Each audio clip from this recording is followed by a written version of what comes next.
మనమంతా ఒకటే. సమస్యలుంటే నాతో చెప్పండి. లోక్సభలో చర్చలో పాల్గొనండి. టీడీపీ ఎంపీలకు ప్రధాని సూచన. అరగంట భేటీ, సరదా సంభాషణ. లోక్సభ స్పీకర్ ఎన్నిక తర్వాత మోదీని కలిసి సత్కరించిన ఎంపీలు. తెలుగుదేశం పార్టీకి సంబంధించిన 16 మంది ఎంపీలు నిన్న ప్రధానమంత్రి నరేంద్ర మోదీని కలిశారు. లోక్సభ స్పీకర్ ఎన్నికైన తర్వాత, లోక్సభ స్పీకరు నియామకం తర్వాత. ఆయన ఏమంటున్నా, మనమంతా ఒకటే, సమస్యలుంటే నాతో చెప్పండి, లోక్సభలో చర్చ పెట్టండి, నేను పరిష్కరిస్తా అంటున్నాను. అరగంట పాటు భేటీ అయినట, సరదా సంభాషణలు అయినట. మనమంతా ఒకటే, బాగానే ఉంది. మీరంతా ఒకటే, ఎవరు కాదంటలే. ఎందుకంటే మీరంతా కలిసే ఎలక్షన్స్కి పోయారు, మీరంతా కలిసే గెలిచారు, కలిసే ప్రభుత్వాలు ఇక్కడ అక్కడ ప్రభుత్వాలలో ఉన్నారు. మీ పార్టీ వాళ్ళ దాంట్లో ఉంది, వాళ్ళ పార్టీ మీ గవర్నమెంట్లో ఉంది. ఎవరు కాదంటారు దాన్ని. కానీ మీరంతా ఒకటై ఆంధ్రప్రదేశ్కి ఏం చేయబోతున్నారు?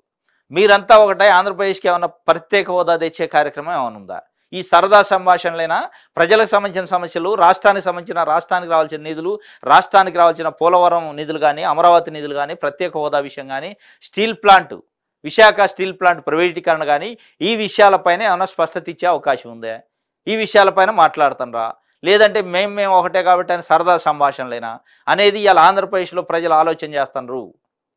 మీరంతా ఒకటై ఆంధ్రప్రదేశ్ రాష్ట్రానికి, విభజన వల్ల నష్టపోయిన రాష్ట్రానికి ఏమి ఇవ్వబోతున్నారు?